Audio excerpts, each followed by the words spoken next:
Hello guys, आज की video में हम गोल्ड के पिप्स कैलकुलेशन एंड लॉट साइज के बारे में जानने वाले हैं। अगर आपको इसके बारे में पता नहीं है तो ये वीडियो आपके लिए काफ़ी इंपॉर्टेंट रहने वाली है, क्योंकि आपको नहीं पता कि आप किस ट्रेड में क्या रिस्क रिवॉर्ड के साथ ट्रेड प्लेस कर रहे हो। उसके लिए आपको पिप्स कैलकुलेशन एंड लॉट साइज को जानना काफ़ी ज़रूरी है। वीडियो को स्टार्ट करते हैं। सबसे पहले हम जानते हैं कि पिप्स को कैलकुलेट कैसे करें। पिप्स को कैलकुलेट करने के लिए हमें सबसे पहले ये चीज़ समझनी है, एक्चुअल में ये कोई पिप्स नहीं है, ये पॉइंट्स है। बेसिकली मैं आपको एक एग्जांपल देता हूं कि मार्केट 2615.000 से स्टार्टिंग हुई एंड 2616.000 तक गई। तो ये क्या हुआ, एक पॉइंट हुआ। 2615 टू 2616 वन पॉइंट हुआ। तो वन पॉइंट का मतलब क्या है? वन पॉइंट को सबसे पहले यहां पे समझते हैं कि 2615 से स्टार्ट हुई मार्केट एंड 2616 यहां पे है। तो इसके बीच में भी आपको गैप देखने को मिलते हैं कुछ इस तरीके से, 0.100, 0.200, 0.300, देन 4, 5, 6, 7, 8, 900। एक्चुअल में जो ये 10 पॉइंट्स का यहाँ पर ये गैप बनता है, इससे हमें कैलकुलेट करना है कि पिप्स कैसे काउंट किए जाते हैं। तो बेसिकली जो एक वन पॉइंट का गोल्ड का एक रूल है कि one point is equal to 10 pips. Same अगर मार्केट 2615 से 2617 यहां पे गई है, वन पॉइंट इसका मतलब है 10 पिप्स। अगर मार्केट 2615.000 से 2615.500 तक जाती है, इसका मतलब क्या होगा? 5 पिप्स।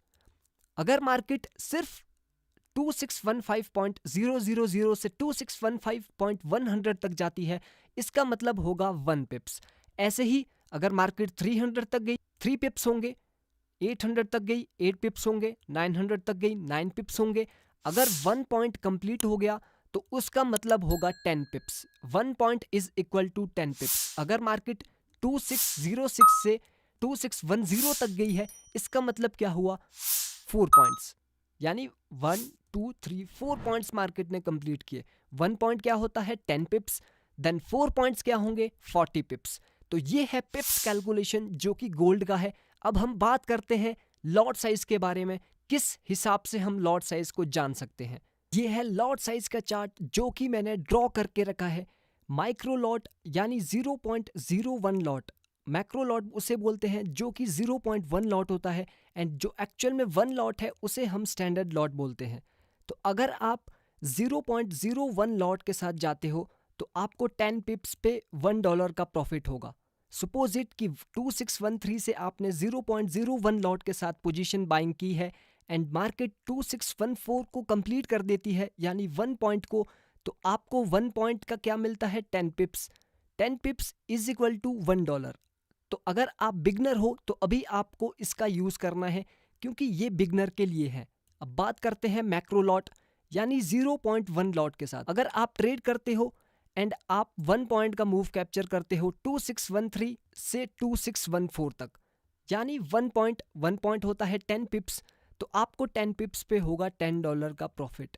अगर आप स्टैंडर्ड लॉट से जाते हो 2613 से मार्केट 2614 1 पॉइंट कंप्लीट करती है, तो आपको 10 पिप्स का मिलेगा $100। तो इससे आप पता कर सकते हो, रिस्क मैनेजमेंट बना सकते हो कि मुझे कितने लॉट से पोजीशन बाइंग करनी है या पोजीशन सेलिंग की करनी है।